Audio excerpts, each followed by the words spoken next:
লখিমপুৰৰ কঠিয়াতলি উচ্ছেদ কৰা ঘটনাটোক লৈ একাংশই ৰাজনীতি কৰিব বিচাৰিছে। এই সন্দৰ্ভত মুখ্যমন্ত্ৰী ডক্টৰ হিমন্ত বিশ্ব শৰ্মাই মন্তব্য কৰে আজি সংবাদ মাধ্যমৰ আগত। বাংলাদেশীক খেদিবলৈ যাওঁতে আমাৰ কোনোবা মানুহৰ ঘৰত যদি অলপ খুন্দা এটা লাগিলে আমি কি সহ্য নকৰিম নেকি? যদি আমাৰ কাৰো গাতে অসম আন্দোলনত বিদেশী খেদিবৰ কাৰণে 855 জন শ্বহীদ হৈছিল, এতিয়া যদি অসমীয়াই ভাবে যে 500 বাংলাদেশীক উৎখাত কৰক, কাষত মোৰ ঘৰটো আছে, সামান্য খুন্দা এটাও নালাগিব, তেনেকৈ জাতিটো বাচিব নেকি? না তাতে কি হ'ল? কঠীয়াখিনি গ'ল, আকৌ লগাই দিলেই হ'লহেঁতেন ৰাতিপুৱা। তাক লৈতো ৰাজনীতি হ'ব পাৰে নেকি? নাই, ৰাজনীতি কোনে কৰিছে? যোনে এই মহিলাগৰাকীৰ নামত বাংলাদেশীখিনিক সংৰক্ষণ দিব খোজে। উদ্দেশ্য মহিলাগৰাকী নহয়, উদ্দেশ্য হ'ল যাতে বিজেপিয়ে উচ্ছেদ বন্ধ কৰে। কিন্তু বিজেপিয়ে কালিও চাপৰত কৰিব, পৰহিও গোৱালপাৰাত কৰিব। কোনেও বিজেপিক ৰাখিব নোৱাৰে। বাংলাদেশী উচ্ছেদ হ'বই। ভূমি তেওঁৰ ভূমি লোৱাই নাই আমি। তেওঁৰ যিকেইগৰাকীৰ ভূমি আমি উচ্ছেদ কৰিছিলোঁ সকলোৱে আজি ভূমিত সোমাই গ'ল। এইগৰাকী মহিলাৰ কোনো মাটি কোনেও লোৱাই নাই। এটা ৰীল বনালে হৈ যাব নেকি চব কথা? মোৰ লগত বলক একেলগে কাৰ আমি ঘৰ ভাঙিছোঁ চাওঁ। যদি আপোনালোকে গুৱাহাটীৰ পৰা জাৰ্নেলিষ্ট এটা যায়, টিম এটা, আমি আপোনালোকক লৈ যাম যে কাৰ ঘৰ আমি ভাঙিছোঁ। আমি বাংলাদেশীৰ ঘৰ ভাঙিছোঁ। যিকেইগৰাকী খিলঞ্জীয়া মানুহৰ ঘৰ আমি উচ্ছেদ কৰিছিলোঁ, PGRত আছিলে, কেতিয়াবা উচ্ছেদ হ'লহেঁতেন, আমি ম্যাদী পট্টা দি দিলোঁ। এইবিলাক কথা ৰাজনীতি কৰি লাভ নাই। আৰু অসমীয়া মানুহে সহ্য কৰিব শিকিব লাগিব।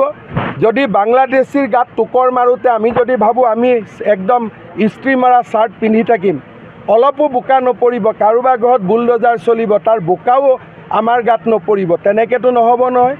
আমাৰ মানুহে জীৱনো দিছিলে বাংলাদেশীক খেদিবৰ কাৰণে। এতিয়া আমি কঠীয়া কেইডাল দিব নোৱাৰোঁ। মই তাত কোনো বাৰ্তা নাই।